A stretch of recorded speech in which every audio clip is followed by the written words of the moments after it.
Vamos a orar, hermano. Padre, en el nombre de Jesús, en esta hermosa mañana, hermoso día, Señor, tu día, día del Señor, te damos gracias. Nos permites poder nuevamente congregarnos para adorarte y ser edificados, instruidos por tu santa y divina palabra. Mi oración es, Señor, que a través de ella, de tu palabra, tú nos ministres, nos fortalezcas y nos muestres, Señor, lo que tú quieres que nosotros hagamos, pongamos en práctica, porque es tu palabra la que nos habla, Señor. Lo que tú quieres decirnos, mostrarnos que nosotros hagamos como una iglesia obediente, Señor. Ayúdanos, Señor, a poder entender. Dame la gracia para poder enseñar, Señor, a cada uno de mis hermanos que están aquí ya presentes, Señor. En el nombre poderoso de tu Hijo amado Jesús. Amén. Tome su lugar, hermano. Saque su Biblia, su libreta, su lápiz, para que si no alcanza a leer las citas, usted a las apunte los puntos para que los relacione y podamos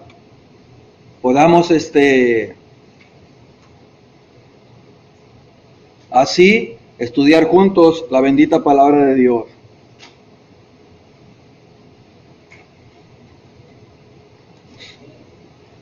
En esta serie de sermones, quizás sean algunos 2 o 3, quizás más, dependiendo cómo nos desarrollemos. Obviamente, pues a veces cada sermón por lo regular dura 40, 45 minutos, pero a veces cuando se interactúa, pues se extiende un poquito más. Pero la idea es respetar el tiempo. Pues tendremos algunos 3 sermones en esta serie de sermones. Y en esta serie vamos a estar tratando el tema, la edificación de la iglesia local. Y me hubiera gustado que toda la iglesia hubiera estado. Yo sé que faltan algunos hermanos, quizás se confundieron con el horario. Tal vez van a llegar hasta que llegue la hora. Puede ser que se hayan equivocado. Pero bueno, nos han estado anunciando verbal, por redes sociales, por muchos medios. Han estado anunciando el cambio de horario. Así que pues yo creo que ya todos sabíamos. Así que vamos a estar hablando, mis amados hermanos, sobre la importancia de cómo nosotros podemos contribuir a edificar la iglesia local. Sabemos que la iglesia, el fundamento son los apóstoles, ahí está pero la roca es Cristo. Sobre ese cimiento está el fundamento de los apóstoles y ahí está la iglesia. Entonces, ¿cómo nosotros podemos contribuir a que la iglesia local, esta iglesia local, Estrella de Belén, crezca, se fortalezca, no solo en conocimiento, sino en santidad, en carácter, en cómo nosotros podemos edificarla para que sea una iglesia que podamos salir adelante de acuerdo a las normas establecidas por Dios. Una iglesia que crece, así como la iglesia primitiva que día a día crecía en conocimiento, se añadía gente, convertidos por la predicación de los apóstoles. Dios ha autorizado a la iglesia local para la edificación de sus miembros. ¿Para qué está la iglesia local? Para que sus miembros sean edificados, sobre todo aquellos que vienen, que son nuevos convertidos. Dice Hechos 9:31, entonces la iglesia tenía paz por toda Judea, Galilea y Samaria. Y dice el texto, y eran edificados, andando en el temor del Señor, y se acrecentaban fortalecidos por el Espíritu Santo. La iglesia tuvo paz. en esas dos ciudades, Judea, Galilea, Samaria. Y dice el texto, y eran edificados andando en el temor de Dios. ¿Qué importancia es eso, mis amados hermanos? Ser edificados. Ahora bien, ¿qué significa, mis amados hermanos, ser edificados o la edificación de la iglesia local? ¿A qué nos referimos? ¿Es poner otro fundamento? No, mis amados, ya está puesto, es Cristo, están los apóstoles. Entonces, ¿qué significa en lo práctico? Edificar la iglesia local. El término o la palabra edificación, esa palabra se traduce de una palabra griega compuesta. La palabra es oikodomeo. La palabra oikodomeo, con cada kilo, oikodomeo, esta palabra está compuesta por dos términos. Oikos, que significa hogar, domeo, que significa construir. Entonces habla de construir un hogar. El hogar está compuesto porque por la estructura, por las paredes, no, por la familia. Un hogar habla de hoguera. Si usted separa los leños de una lumbre, ¿qué va a pasar? Se va a apagar. Pero si usted los junta y los atiza, el fuego va a estar fuerte. De eso habla, mis amados hermanos. Se trata de construir. Cuando edificamos una cosa, bueno, en el sentido espiritual, habla de edificar, promover el crecimiento y el desarrollo de los miembros de la iglesia local, como un edificio espiritual, tal como lo dijo Pablo ahí en su carta a los Corintios, capítulo 3, versículo 9. Y vosotros sois labranza de Dios, al final, edificio de Dios. Eso es lo que significa la palabra edificación, mis amados hermanos, en un sentido espiritual. Habla del crecimiento, del desarrollo, del carácter de los miembros. Cuando edificamos la iglesia, habla precisamente de crecer, de edificarla en el sentido espiritual, de que su carácter madure en las cosas de Dios. A eso se refiere. ¿Y cómo se va a lograr? Cuando se une como una hoguera, cuando están los miembros edificados en uno solo, tal como estaba la iglesia primitiva. El texto es principal que explica más que nada esto, está ahí en Efesios 2, vaya conmigo, Efesios capítulo 2, versículo 19. Efesios 2.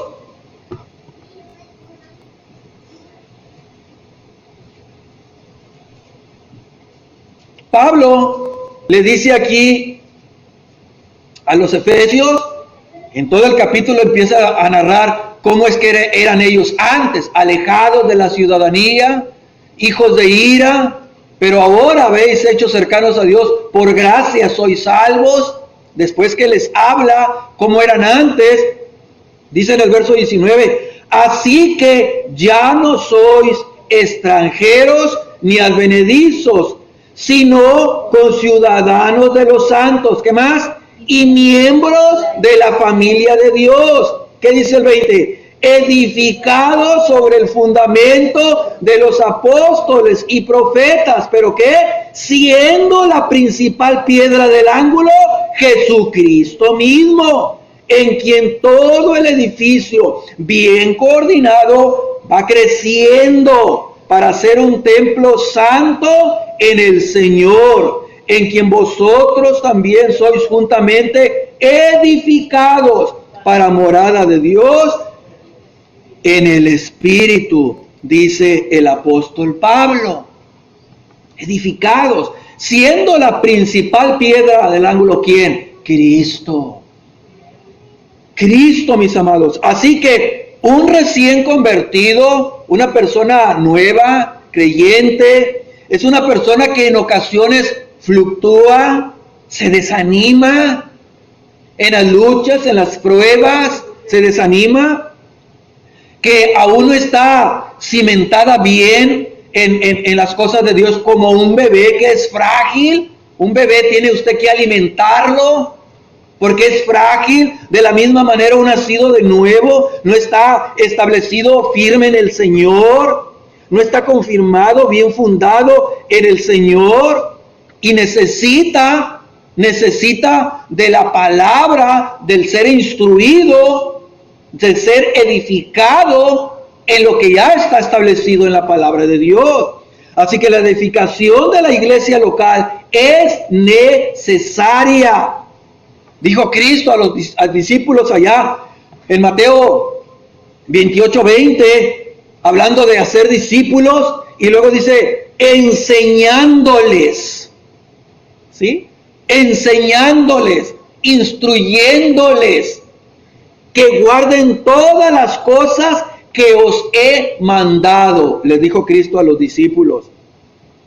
Y allá en Hechos capítulo 14, versículo 21, cuando Pablo es apedreado allá en Listra, dice, después de anunciar el evangelio en aquella ciudad y de ser muchos discípulos, volvieron a Listra, a Iconio y Antioquía, dice, confirmando, fortaleciendo, ¿qué cosa? Los ánimos de los discípulos, exhortándoles a qué, a que permaneciesen en qué, en la fe. ¿Cuál fe? La fe que les anunciaron los apóstoles, a la cual escucharon de Cristo mismo.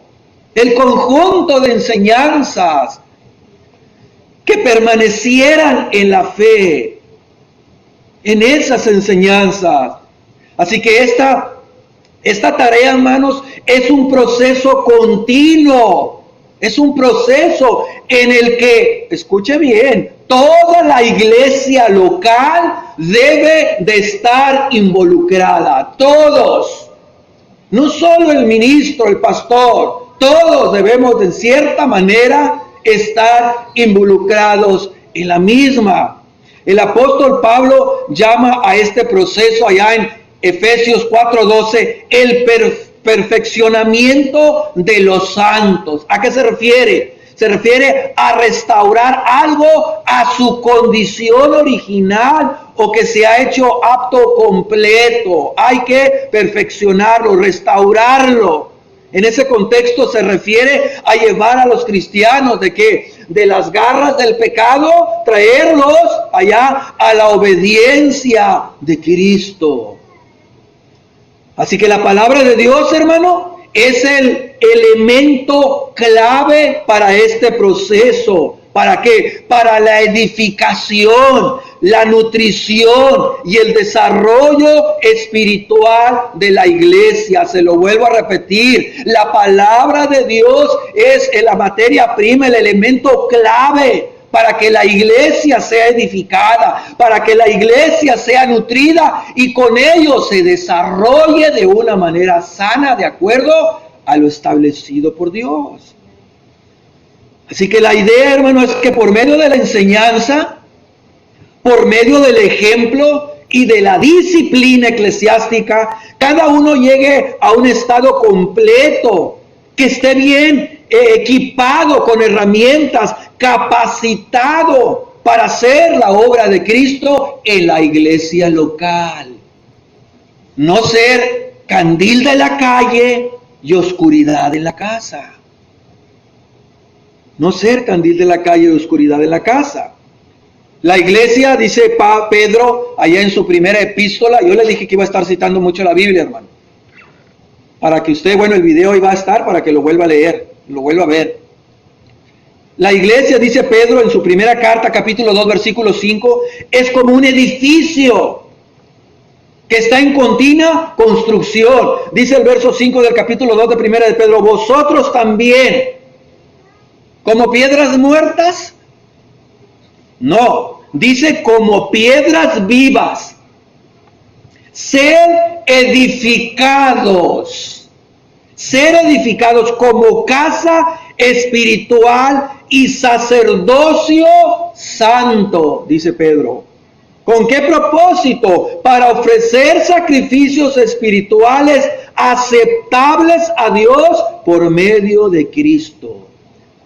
Debemos ser edificados como casa espiritual. como casa espiritual por medio de Jesucristo. Así que la Biblia a menudo habla de edificios. Habla de edificios la Biblia. Dios es un constructor, el primer edificador, como dice Hebreos 3:4, allá la última parte, pero Dios es el que hizo todas las cosas. Dios es el que hizo todas las cosas. El Antiguo Testamento, vemos que Dios fue quien diseñó el arca de Noé. Así se le conoce. Dios le dio todas las medidas, de qué manera, cómo, el estilo, todo. Dios le dio el plano. De la misma manera, ya en Éxodo 25:8, Dios le dio a Moisés todo el plano del tabernáculo, todo el diseño, Dios se lo dio. Así que cuando uno llega al Nuevo Testamento, uno ve que el Señor es la roca donde está edificada la iglesia. Cristo es la roca. Dice Mateo 6:18, y yo también te digo que tú eres Pedro, y sobre esta roca edificaré mi iglesia, y las puertas del Hades no prevalecerán con ellas. No prevalecerán con ellas. Así que en esta mañana vamos a estudiar, hermanos, de qué manera nosotros podemos contribuir para la edificación de la iglesia local. ¿Qué podemos hacer nosotros como miembros para la contribución, para la edificación de la iglesia local? En primer lugar, lo que nosotros debemos hacer para que la iglesia vaya edificando, fortaleciendo en el Señor, lo que debemos de hacer en primer lugar es asistir fielmente a los servicios de adoración a Dios. Número 1, asistir fielmente a los servicios de adoración a Dios. ¿Qué pasa cuando un leño o un palo es quitado de la lumbre y se pone aparte? ¿Se apaga? Se apaga, hermano. Así que una buena forma de ayudar a edificar la iglesia es por medio de asistir fielmente a los servicios de adoración. Sé muy bien que en algunos casos hay sus excepciones por motivos que a veces están fuera de nosotros, que a veces nos es imposible asistir. Pero cuando está de nuestra parte, nosotros debemos de esforzarnos, de ser fieles, de comprometernos con el Señor, no con el ministro, con el Señor, de ser fieles a los servicios de adoración a Dios. Dice Hebreos 10:24, Hebreos 10:24, habla el escritor, y considerándonos unos a otros, ¿para qué? Para estimularnos al amor y a las buenas obras, no dejando de congregarnos, como que, hermano, como algunos tienen por costumbre. Es un hábito ya de muchos el no ir. El argumento es, tengo las redes sociales y hay infinidad de predicaciones, pero si tú perteneces a una iglesia local, tu responsabilidad es ser fiel a los servicios de adoración, porque Dios te lo está ordenando, no el pastor. Dice, como algunos tienen por costumbre, sino exhortándoos, y tanto más cuando veis que aquel día se acerca. En ocasiones nosotros somos injustos con Dios, mis amados. Somos injustos. Porque usted dirá, es que no vine. ¿Por qué? Es que me llegó una visita. Perfecto. Pero ¿qué le parece si usted escucha que allá en Sandoval llegó la ayuda y son 3,000 pesos lo que le van a dar y es en domingo y tiene de 10 a 12 y le llegó una visita y usted sabe que está en la lista en Sandoval. ¿Qué va a hacer usted? Ay, no puedo ir a recoger ese dinero porque me llegó visita. Mira, hermano, el 100%, la verdad, quizás 1%, pero es raro, usted dejaría su visita ahí e iría a cobrar el dinero. Iríamos allá. A veces somos injustos con Dios. Así que todo lo que se hace en las reuniones, todo, hermano, aquí en esta reunión hay un propósito. ¿Cuál es? El de edificar. ¿De qué manera? La enseñanza, las oraciones, el dar para la obra, el cantar con gracia en vuestros corazones al Señor, como dice Colosenses 3:16, con salmos e himnos y cantos espirituales. Hay un propósito de edificar. Hay un propósito de edificar con la enseñanza, con la oración, en el dar para el Señor, en el cantarle a Dios. Debemos ayudar a esto con una actitud, es verdad, con una actitud de orden, no de desorden, de orden, de respeto, de reverencia a Dios, no pietismo. No significa que venga usted con un vestido trapeando el piso de la iglesia, sin arreglarse, y ya nomás le falta ponerse santidad a Jehová. No me refiero a eso. Porque lo que está en el corazón se refleja en la actitud. A eso me refiero. Así que debemos de ir con un orden, respeto, reverencia, con gozo, hermano. ¿Qué dijo David? Yo me amargué con los que decían a la casa de Jehová iremos. ¿Dice eso? No, yo me alegré. Me alegré con los que decían a la casa del Señor iremos. Y por el contrario, la inasistencia desalienta. La inasistencia desalienta, hermano. Cuando no vienen por cosas que son secundarias.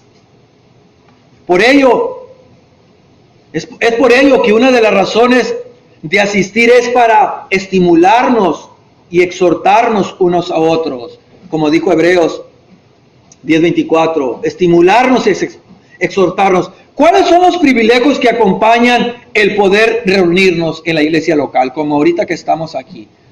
¿Cuál es uno de los privilegios, hermanos? Bueno, uno de los privilegios es, número uno, podemos crecer en la fe. Porque usted viene desanimada, viene desalentado, usted escucha una palabra de Dios y le fortalece. O usted pecó, usted escucha una promesa de perdón, o usted tiene un pecado oculto, usted escucha una palabra de revelación, donde Dios le habla en su palabra, el que encubre sus pecados no prosperará, pero el que los confiesa y se aparta, alcanza la misericordia. Crecer en la fe, vencer las dudas, las interrogantes, ¿y qué va a pasar con este mundo? ¿Qué va a pasar con nuestro país? Y usted escucha un tema de la soberanía de Dios, de la providencia de Dios, que Dios tiene el control, y usted sale fortalecida, sale fortalecido ante esa interrogante. Profundizar nuestra relación con Dios, disfrutar el estímulo de los demás hermanos, el saludarlo. ¿Cómo estás, mi hermana? ¿Cómo te va? ¿Cómo te sientes? ¿Cómo te ha ido en esta semana? ¿Qué hiciste? ¿Cómo nosotros podemos contribuir a ayudar y adorar juntos? Esos son los beneficios, hermanos, de asistir a la iglesia. Adorar juntos, no asistir a las reuniones, es perder el estímulo y la ayuda de otros creyentes. Es perder la ayuda y el estímulo de otros creyentes. Al acercarnos al final de los tiempos, cuando la promesa es que Cristo regresará por su iglesia, y al estar próximo al día en que Él volverá, hermano, vamos a afrontar problemas. espirituales, tribulaciones, incluso persecuciones. Es más, ya está viendo, la iglesia está siendo perseguida de cierta manera, censurada. Ya está siendo perseguida. Vamos a enfrentar, y cada día más. Pero entre más la iglesia sufre persecución, entre más la iglesia es golpeada, es censurada, hermano, la iglesia es poderosa. La iglesia de Cristo crece. Dijo Tertuliano, como se los he dicho, que la sangre de los mártires es la semilla de los creyentes. Es lo que pasa cuando la iglesia es perseguida, que la quieren callar, más se fortalece en el Señor. Vamos a afrontar ese tipo de problemas. Fuerzas anticristianas van a crecer en intensidad, como esa ideología de género que se está levantando, el destruir ya abiertamente en la televisión, las familias, en los libros de textos, en las escuelas, que quieren destruir a como dé lugar, ponerles otro microchip a los niños en el cerebro, lavarles el cerebro con toda la influencia humanista que existe, hermano. Está siendo perseguido de una manera. La iglesia, fuerzas anticristianas se están levantando.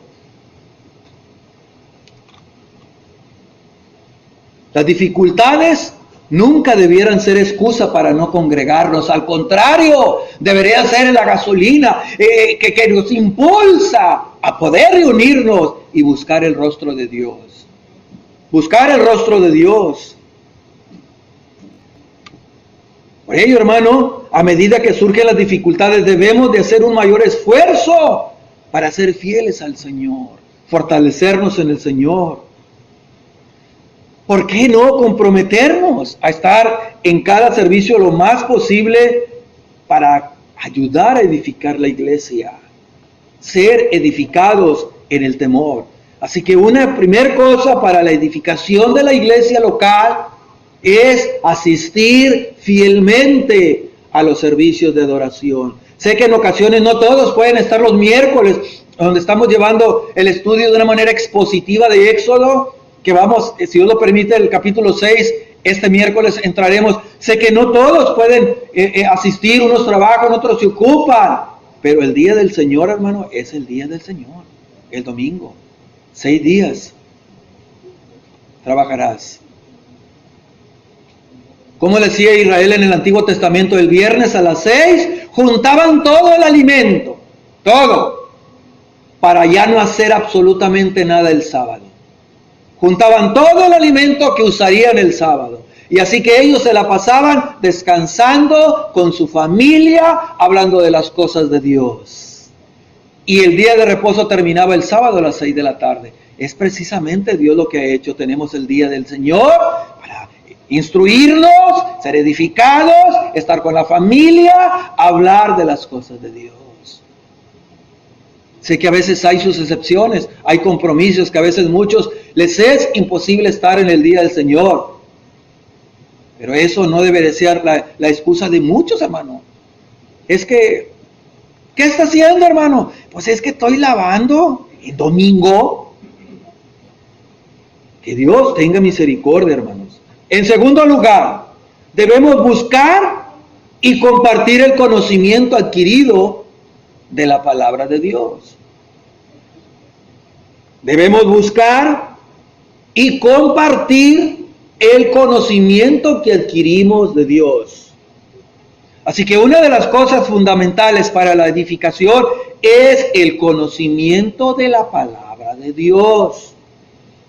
Dice Pedro allá en su epístola en el capítulo 2, versículo 2, ahí nos habla que debemos desear la leche espiritual, no adulterada. No adulterada. Debemos desearla. Es que no la deseo. Pues debemos, tiene que ocupar tiempo para leer la palabra de Dios. Entonces, son los primeros rudimentos de la palabra de Dios. Los primeros rudimentos, los primeros pasos, el ABC Debemos desear la leche espiritual, hermano. Y la ilustración que usa el apóstol Pedro no podía ser más gráfica. La ilustración que usa no podía ser más gráfica. Es desearla como que el niño recién nacido, que se levanta, que nace, que llora, y que es lo primero que busca, la leche materna. Es lo primero que busca. Por ejemplo, usted puede darle a un niño, a un bebé, un juguete muy atractivo, a un recién nacido. Sí, niño. Ándale un monito de peluche que suena, muy atractivo. Ponérselo delante de él, un enorme osote de peluche. Sin embargo, él no quiere el juguete ni quiere el peluche. Él lo que quiere es la leche de mamá. Él lo que quiere es alimento. Es lo que quiere. Y lo que Pedro nos está diciendo es que tú y yo debemos desear la palabra de Dios con esa misma intensidad. Y la razón que Pedro nos da es muy poderosa. Pedro nos dice en el capítulo anterior, en el capítulo 1, verso 23, que la palabra de Dios es el instrumento que Dios usa para la regeneración de las personas, para el nuevo nacimiento. Es la palabra de Dios. Dice ahí en 1 de Pedro 1:23 que nosotros fuimos renacidos, nacidos de nuevo, no de simiente corruptible, sino de incorruptible. Y añade Pedro, por la palabra de Dios que vive y permanece para siempre. Por la palabra, hermanos. Es la palabra que regenera. Y la enseñanza de este texto es la misma palabra que produce el nuevo nacimiento. Es el instrumento que Dios usa para alimentar esa nueva vida en Cristo. Es la palabra que nos alimenta, que nos instruye, que nos edifica, que nos dice, que nos habla, qué es lo que nosotros debemos hacer. La palabra de Dios, la palabra de su gracia, siempre edifica, siempre, hermano, y hace que fluya nuestra herencia espiritual, como dice Hechos 20:32. Dice la Biblia, y ahora, hermanos, os encomiendo a Dios. Y dice el apóstol, y a la palabra de su gracia. Y me llama la atención esta, que tiene poder para sobreedificaros y daros herencia con los santificados. Esa palabra de gracia, ¿cuál? La que Cristo enseñó, la que los apóstoles enseñaron. Esa palabra, hermano, tiene el poder para sobreedificarnos y darnos herencia. ¿Se da cuenta por qué la importancia de nosotros de adquirir ese conocimiento? Ahora, no solo debemos aprenderlo nosotros mismos, sino que nosotros debemos aprender a compartir con otros lo que nosotros sabemos. En casa, nuestras relaciones interpersonales. Si la hermana no vino y no la encontramos, fíjate, hermano, que la enseñanza se trató de esto, y la importancia de esto, y enseñarles. Ello ayuda a la contribución, ayuda a la edificación de la iglesia. El compartir con los hijos, nietos, ahí en casa cuando se presenta la oportunidad. Hermano, todos en cierta forma debemos de llegar a enseñar a otros. De cierta manera debemos de enseñar a otros. Es que yo no puedo. No recuerdo exactamente dónde está la cita, pero sé que está en segundo libro de los Reyes.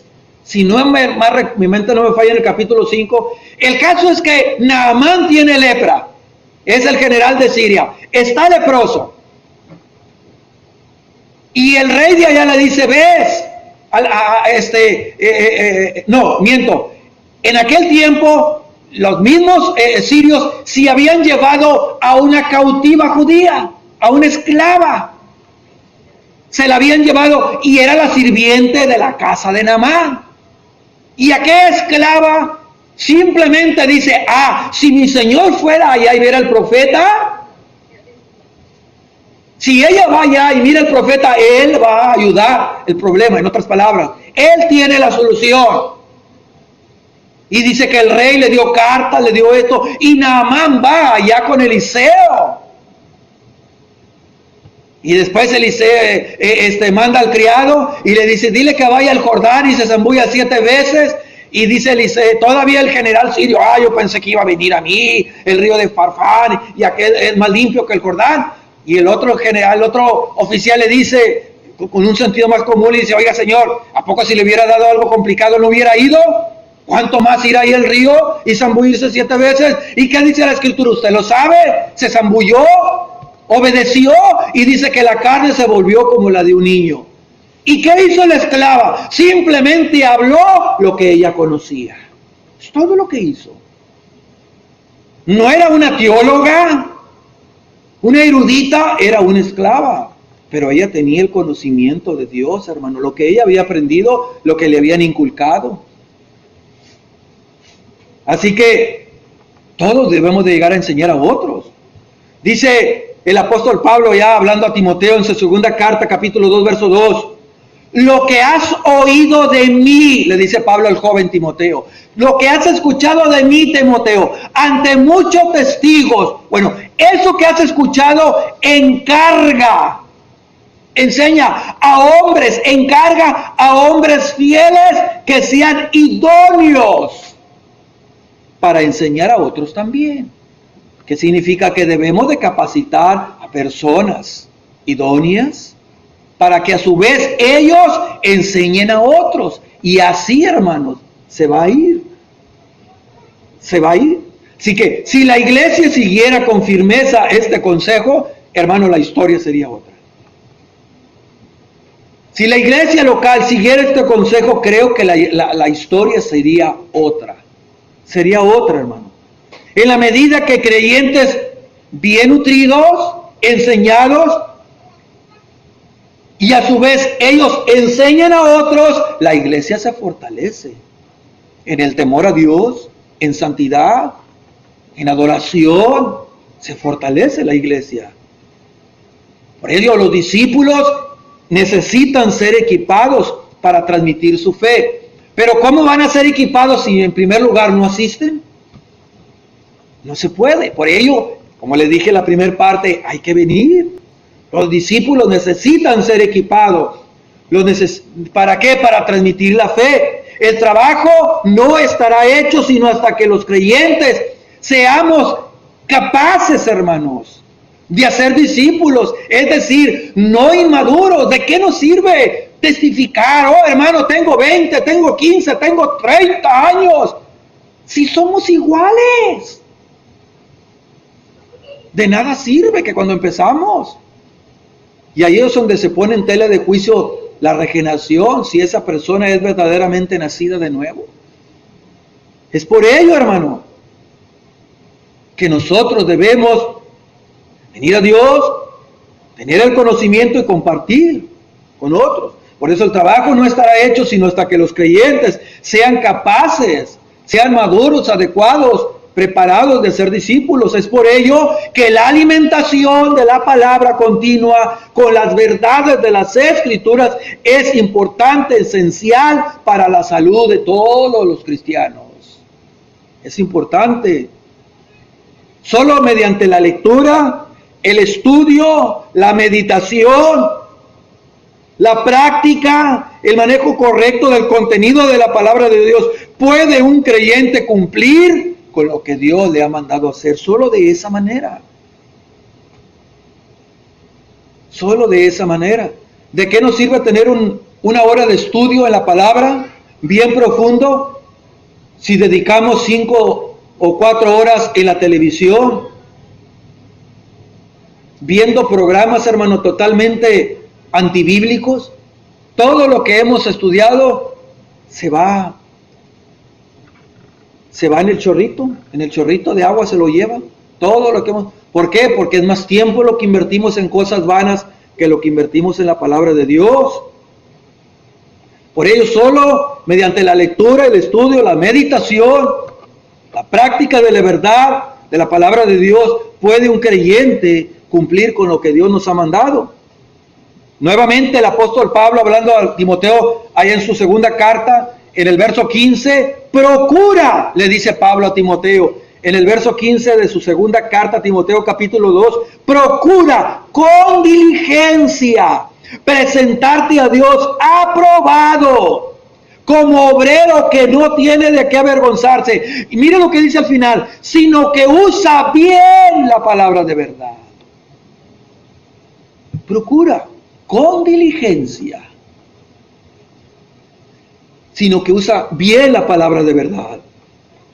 Ahora, es importantísimo, muy importantísimo, tener conocimiento, compartir ese conocimiento, pero también, hermano, aplicar a nuestra vida ese conocimiento. O lo podemos acomodar, tener el conocimiento, aplicar el conocimiento y compartir el conocimiento de la verdad. Mire lo que dice Tito, capítulo 2, versículo 7. Tito, capítulo 2, versículos 7 y 8. Le dice Pablo a Tito, presentándote tú en todo como ejemplo de buenas obras, en la enseñanza, mostrando integridad y seriedad, le dice Pablo. Palabra sea irreprochable, de modo que el adversario se avergüence y no tenga nada malo que decir de vosotros. Hermano, qué exhortación tan tremenda tenemos aquí. Tú, Tito, tú preséntate como ejemplo de buenas obras. ¿Y cuáles son esas? Bueno, en la enseñanza, mostrando integridad y seriedad, respeto, temor, que tu palabra sean irreprochables, no uses palabras mundanas, palabras antisonantes, de modo que el vecino, que el adversario se avergüence y no tenga nada que decir de ustedes.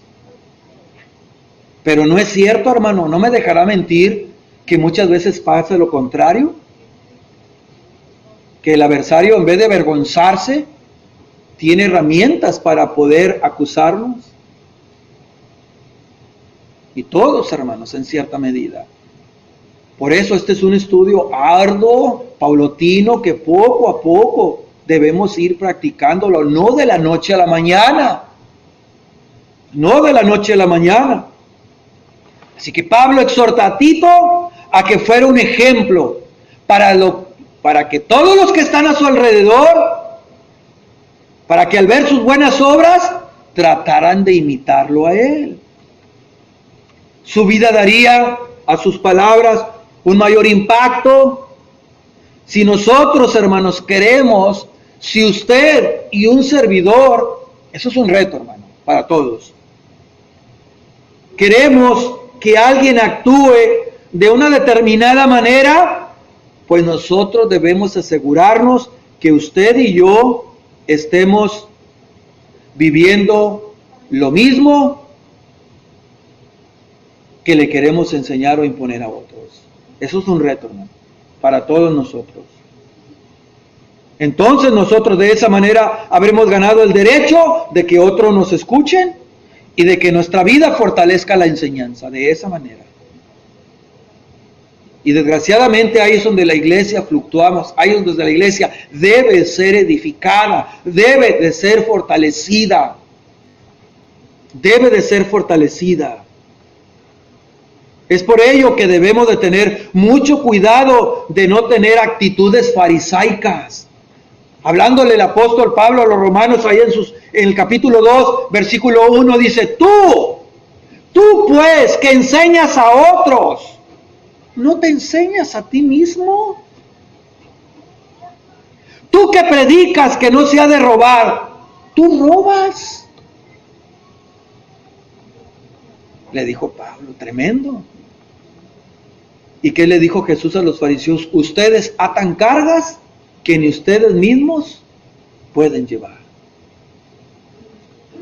Solo así, hermano, nuestro crecimiento y edificación podrá tener repercusiones efectivas en otros. Entonces dijimos, ¿cómo podemos edificar la iglesia? En primer lugar, asistiendo fielmente a la iglesia, tener conocimiento de la palabra de Dios, practicar ese conocimiento y compartirlo. Tenerlo, vivirlo y compartirlo. De esa manera. En último lugar, hermanos, hacer todo, aquí en la iglesia, todo, desde hacer el aseo, limpiar el polvito, cambiar cortinas, todo motivados por el amor a Dios. Desde lo más insignificante, y pongo así porque a veces pensamos que el limpiar el santuario donde nos congregamos es algo insignificante. No, si usted lo hace de la manera de Dios, glorifica a Dios. ¿Y cómo? Hacer todas las cosas como para el Señor y no para los hombres. Usted glorifica a Dios.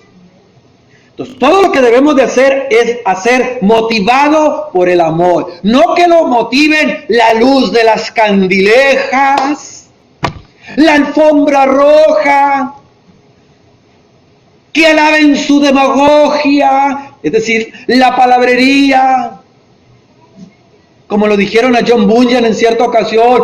Oh, señor Bunyan, qué sermón, qué palabra, qué predicación acaba de dar usted.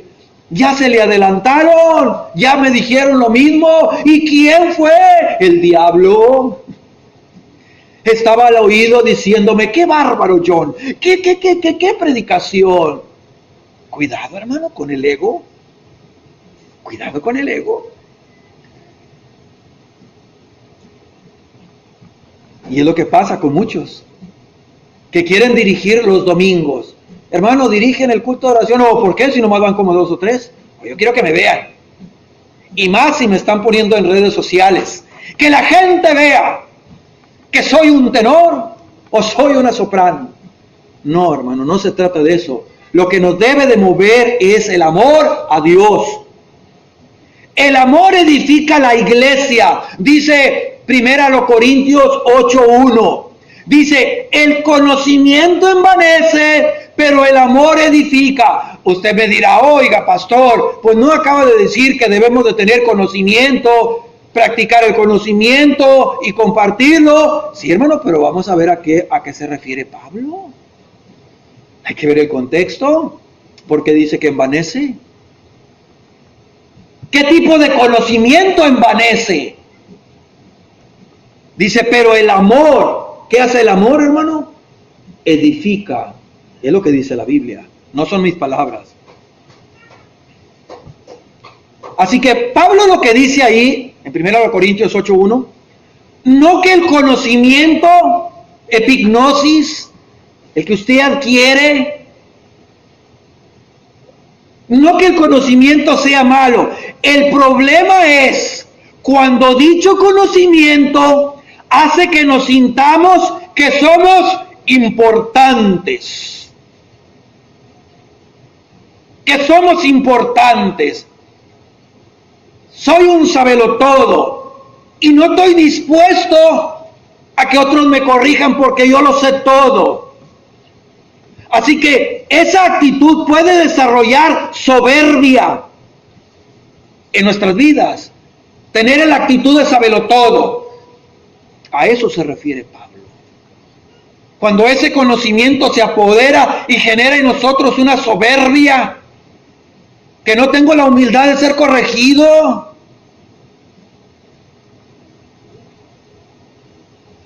o tener otro punto de vista. Muchas personas con opiniones firmes No están dispuestas a oír y aprender de Dios y de otras personas. No, yo ya lo sé todo. Mira lo que descubrí. Hace 3 años que yo ya lo sabía. Y no lo sabe. A ese conocimiento se refiere Pablo. Al que te envanece, al que te enorgullece, al que te ensoberbece, que no permites el ser instruido por otros. Y Pablo dice que el conocimiento de Dios, aquel que se necesita para la edificación de la iglesia, se puede obtener solo. ¿De qué manera? Cuando lo amamos a Él. Mire lo que dice Santiago 3:17. Mire lo que dice, hermano. Mire lo que dice. Santiago 3:17.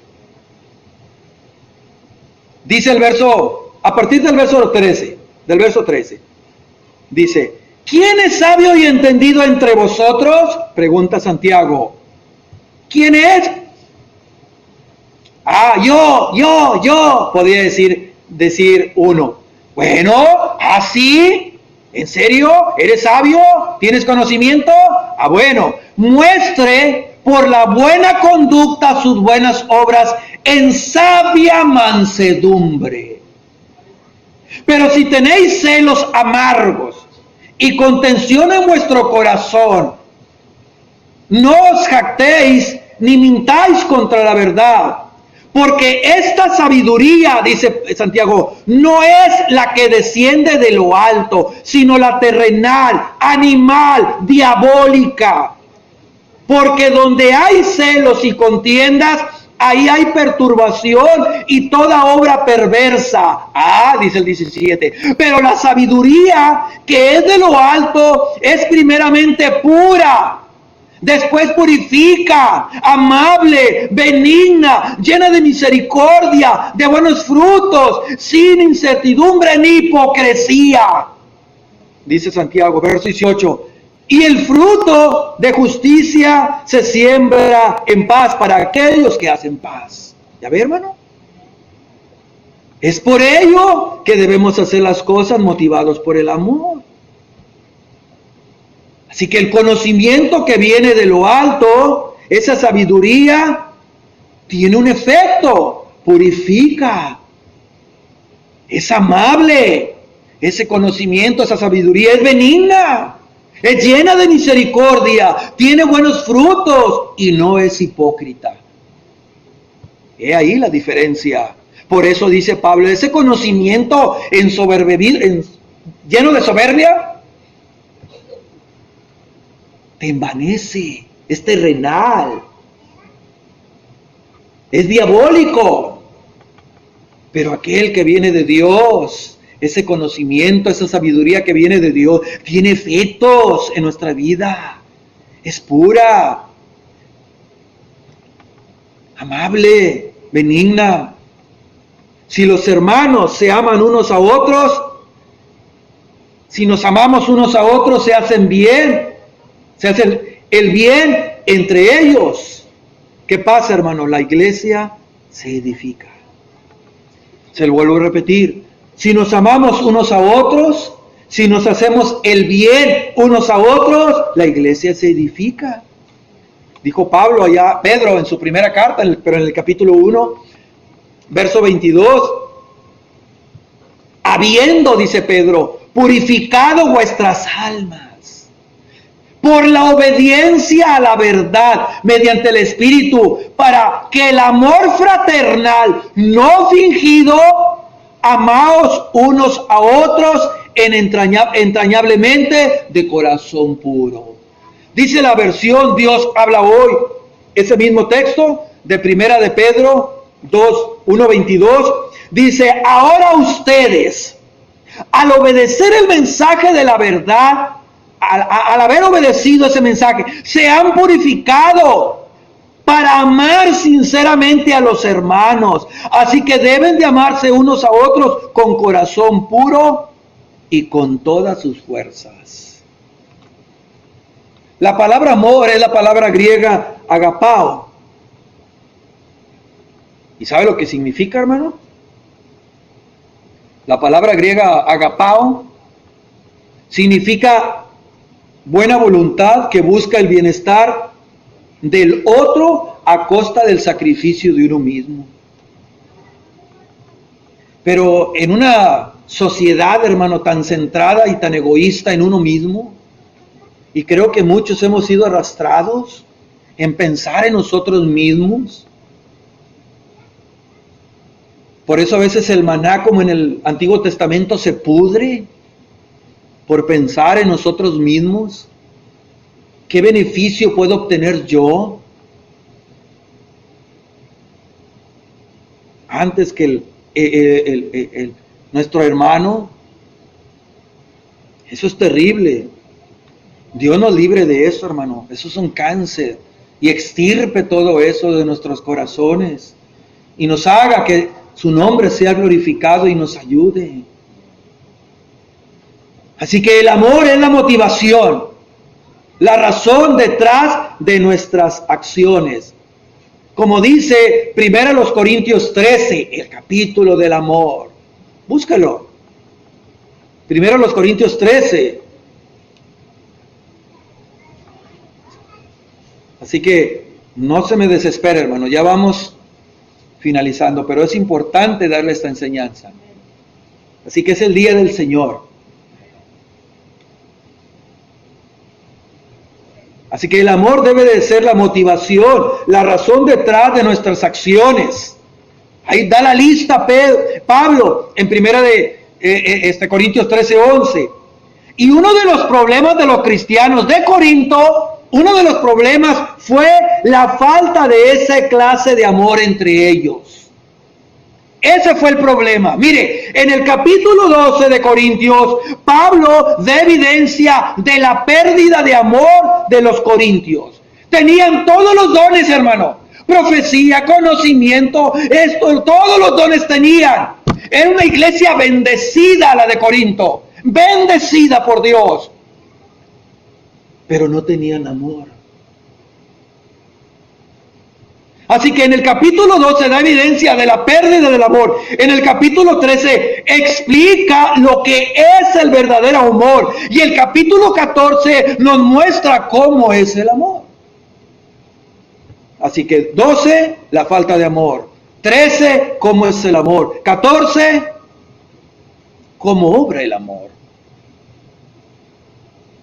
Tenían todos los de Corinto, menos el amor. Así que en este capítulo 13, Pablo habla del amor como si fuera una persona. Describió cómo es el amor y lo que hace.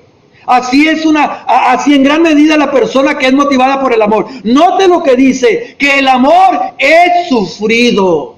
¿No dice eso la Biblia? El amor es sufrido. ¿A qué se refiere? Que es lento para enojarse y paciente. Aquí es donde somos confrontados, ¿no es cierto? Al meditar en este tema, al estarlo, hermano, ahí estructurando, al estando estudiándolo, en realidad que fui confrontado con la misma palabra de Dios.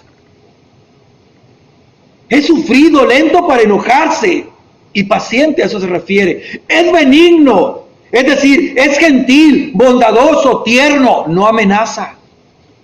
No tiene envidia. La envidia significa hace la guerra contra lo bueno que ve en otro. Es decir, codiciar, desear lo que otro tiene o que el otro no tenga eso que tiene. Eso es envidia. Bueno, el amor no hay eso.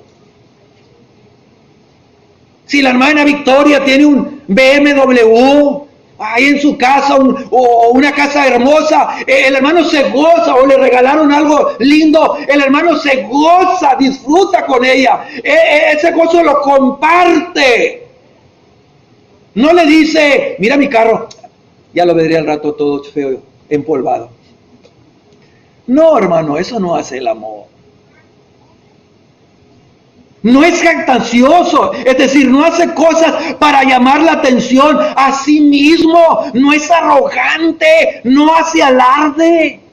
Dice Pablo, no se envanece, es decir, no se infla el amor, un concepto más elevado de sí mismo. Mírenme a mí, soy mejor que ustedes. No, no es orgulloso. No hace nada indebido, es decir, no es indecoroso, porque sabe dominar las emociones y las acciones. No busca lo suyo, es decir, no es egoísta. No es egoísta. Cuando pensamos en cómo me afectará a mí eso o aquello, sin pensar en los demás. No se irrita, no se enoja, ofende a las personas con facilidad. No guarda rencor. No toma en cuenta el mal que ha recibido cuando le hacen daño, lo traicionan o lo difaman. No tiene ideas de venganza, como dice la ley, ojo por ojo y diente por diente. No hace eso. No se goza de la injusticia. Ay, fulano perdió la cosecha. Ay, qué bueno. No literalmente lo dice, pero en su corazón se goza, porque no quiere lo que tiene él. No, hermano. No se deleita de la maldad. No se goza de lo que pasa. Qué bueno que les pasó aquello, lo disfruta. No se deleita en la maldad, ni participa en ella, no es cómplice. Se goza de la verdad. Se alegra cuando otros que tienen diferencias con él hacen algo bueno. Se goza, hermano. Aunque aquella persona es indiferente a mí, yo me gozo porque le fue bien. Todo lo sufre, rechaza el resentimiento, cubre las faltas de los demás, no va con el chisme.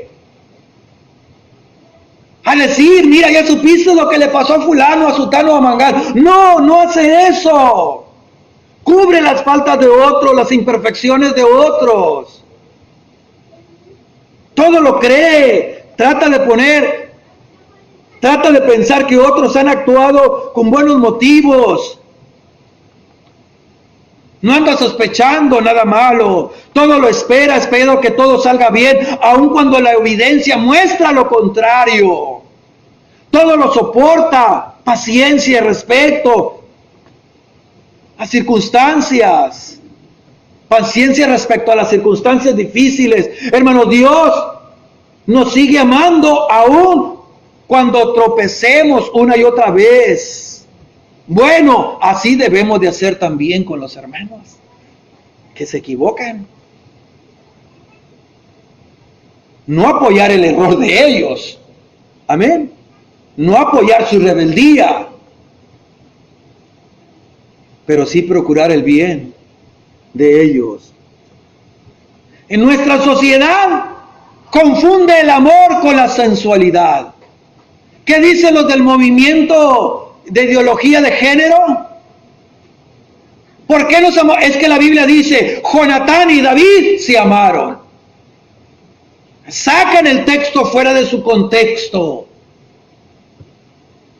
¿Para qué? Para reforzar una ideología satánica. Y tener la razón para hacerlo. No, hermano. La sociedad confunde amor con sensualidad. A diferencia de la sensualidad, el tipo de amor de Dios es canalizado hacia otros, no hacia nosotros mismos, lo que es egoísmo. Porque de tal manera, ¿qué dice la Biblia? Amó Dios al mundo. De tal manera, tan es así que dio a su Hijo unigénito. La demostración del gran amor de Dios. Esa clase de amor va en contra de nuestras inclinaciones naturales, el amor de Dios. Es posible practicar este amor solo si Dios nos ayuda a poner a un lado nuestros deseos e instintos egoístas al grado de que podemos amar sin esperar nada a cambio. Cuantos más nos parezcamos a Cristo, más amor brindaremos. Que Dios nos ayude, hermanos. Que Dios nos ayude. Y amor de Dios no significa que va a dar repartiendo besos a todo el mundo, abrazos a todo el mundo, hermanos. Nosotros podemos seguir leyendo la Biblia ahí en Corintios 12, 13, 14 y ver lo que el amor de Dios hace. Tampoco es que otros abusen de usted. Es que es cristiano, tiene que soportar todo. No, tampoco habla de eso la Biblia. No habla de eso la Biblia, hermano.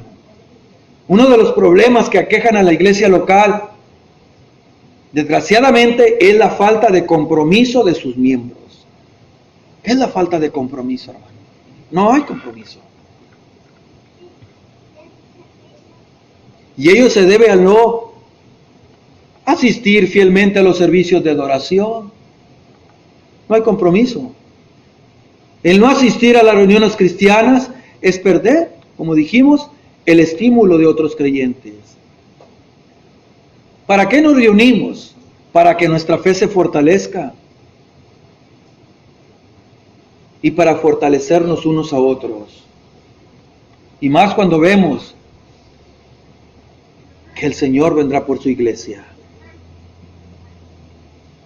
Debemos de llenarnos de conocimiento de Dios, pero vivir ese conocimiento y compartirlo. ¿Qué dijo Santiago? En su primer capítulo, en el versículo 22, pero ser hacedores de la palabra, no tan solamente oidores, engañando a vosotros mismos. Porque si alguno es oidor de la palabra, pero no hacedor de ella, este es semejante al hombre que se considera en un espejo su rostro natural. Porque él se considera a sí mismo y se ve, luego se olvida cómo era. Mas el que mira atentamente en la perfecta ley, la de la libertad, y persevera en ella, no siendo oidor olvidadizo, sino hacedor de la obra, este, dice el apóstol, será bienaventurado en lo que hace. Es muy importante, hermanos, saber lo que la palabra de Dios dice, pero es mucho más importante obedecerla. Obedecerla. La eficacia, de nuestro estudio, de nuestro tiempo en el estudio, puede medirse por el efecto que tiene nuestra conducta y nuestras actitudes en los problemas y los demás creyentes. De esa manera se mide. Debemos servir motivados por el amor. Los dones espirituales estaban presentes en Corinto, como lo vimos. Y la doctrina estaba en su lugar. Todo estaba. Estaban presentes los dones. La doctrina en su lugar, pero faltaba el ingrediente esencial, el amor. ¿Y qué pasó a causa del amor? Condujo discordias, exhibiciones, egoísmo, orgullo. Todo eso plagaron a la iglesia de Corinto. Sobre todo en los dones espirituales. En lugar de desear dones ostentosos, unos quieren el don de la sanidad. Y yo quiero tener otro don. Y yo quiero este. Yo quiero el otro. No, hermano. Dijo Pablo, yo les enseño uno mejor. El del amor. Si queremos que nuestra iglesia local, hermano, sea edificada y fortalecida en Dios, debemos poner en práctica estas verdades. ¿Cuáles? Número 1, asistir fielmente a las reuniones de adoración a Dios. Número 2, adquirir conocimiento, vivirlo y enseñarlo. Número 3, hacer todas las cosas motivadas por el amor a Dios. Hacer las cosas motivadas por el amor de Dios. Y Dios de una manera, hermano, especial, se glorificará en nuestras vidas. Amén. Póngase de pie en esta tarde.